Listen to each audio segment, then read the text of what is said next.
Why? Why? You have this amazing world event yesterday, Solidarity in Paris, an amazing picture of world leaders. Here's some headlines this morning because the United States sent no high-profile official there. Look at these headlines this morning. The Daily News says, 40 leaders marched, 3 million people in Paris to defy terror. None of these men showed up, meaning the leaders of the United States there, the president, the vice president, our secretary of state, our attorney general. The news says you let the world down. The president ran saying his foreign policy would be built around new alliances and strengthening alliances. Why can't they send somebody? Why wouldn't, if the president couldn't go, why didn't the vice president couldn't go? If Joe Biden couldn't go, why didn't they change Secretary Kerry's schedule? He says he had a critical commitment in India and he's going later this week.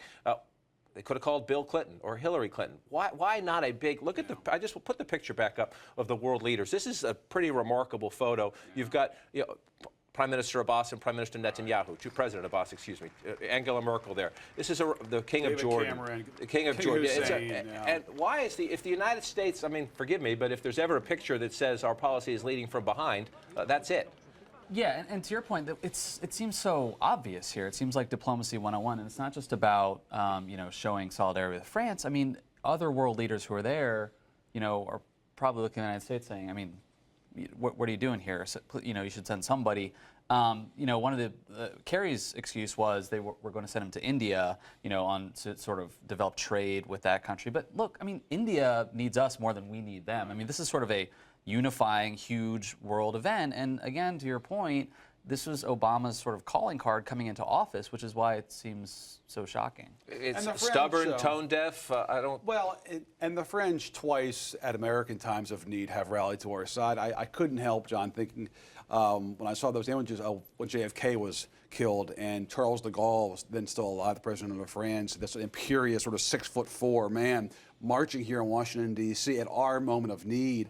Very different, obviously, time, different events, but still to not see a high-profile American presence there as they had here after JFK was killed, as they rallied to our side after 9/11, I think a lot of Americans are going to say, what's going on Our oldest ally, France. Oldest ally. Yeah. You just get the question that comes up is who, look, the president's CEO of the operation. The Secretary of State's job is to make sure we do the right things diplomatically. So it's in some ways it's John Kerry's day job. And he decides this commitment in India is more important. Isn't he supposed to say, well, then if I'm going to keep this commitment, I have to make sure somebody who's a beacon of the United States is standing there in that front row? Somebody. And look, they argue that Eric Holder was over there. But during working meetings, he wasn't right, actually I feel like it has to be someone bigger than that and known. No offense, Ambassador figure. Nuland was there, the U.S. Ambassador to the European Right. She Union. was in Washington, actually, at the march here with Christine Lagarde, the head of the IMF.